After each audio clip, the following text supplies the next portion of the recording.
In the wake of the Bolton bombshell, Republican leaders are urging their rank and file to pause, take a breath. But in an exclusive CBS News interview, the president's staunchest defenders in the House warn there could be a political price to pay for senators who vote against the president. The president's former national security advisor, John Bolton, writes in a new book that the aid to Ukraine was tied to the investigation into the Bidens. Does that contradict the president's defense?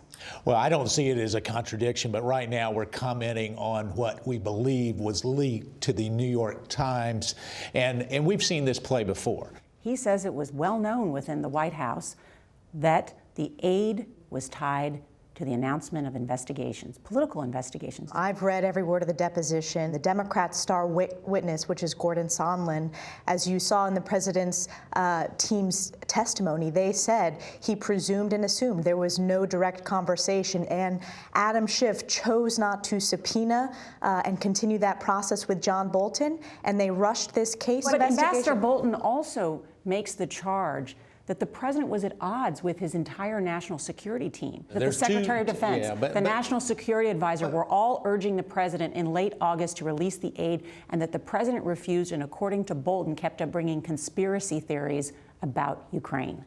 Well, you keep talking about what Bolton brings up. To my knowledge, no one's actually read the manuscript. So I want to be clear. The White House team has. The White House counsel's team has a copy. And so they've actually communicated what was in that manuscript to you? Because I talked to them late last night at midnight and again early this morning.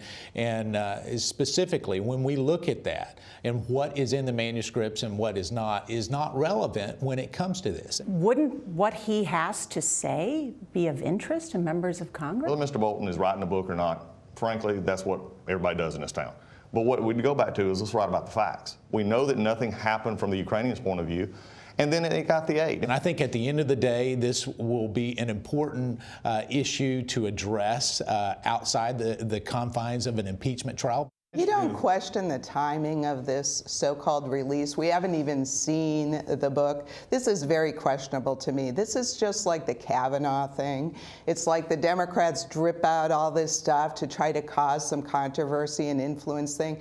This thing has been political from the start. Do you think that this could influence the trial? That there might be some Republican senators who then say we should hear from Bolton? Well, whoever leaked it out certainly is trying to influence the trial and influence the public. Do you think Republican senators face political repercussions if they break with the president? Yeah, I do. I mean, listen, I don't want to speak for my Senate colleagues, but there are always political repercussions for every vote you take. There is no vote that is higher profile than this. The question needs to be flipped. Where is a courageous Democrat who will actually look at the facts and vote in favor of not impeaching this president? I've personally spoken with Republican senators who are on the fence and may vote to call witnesses, which would prolong this trial in the Senate. So I'm wondering about those senators who may vote to call witnesses and join the Democrats. Would they face political consequences? I think this witness question is a very important one. Oftentimes we're asked, over 50% of the American people want us to call witnesses. That doesn't just mean John Bolton. That means the whistleblower. That means Hunter Biden. And it really opens up challenges for the Democrats.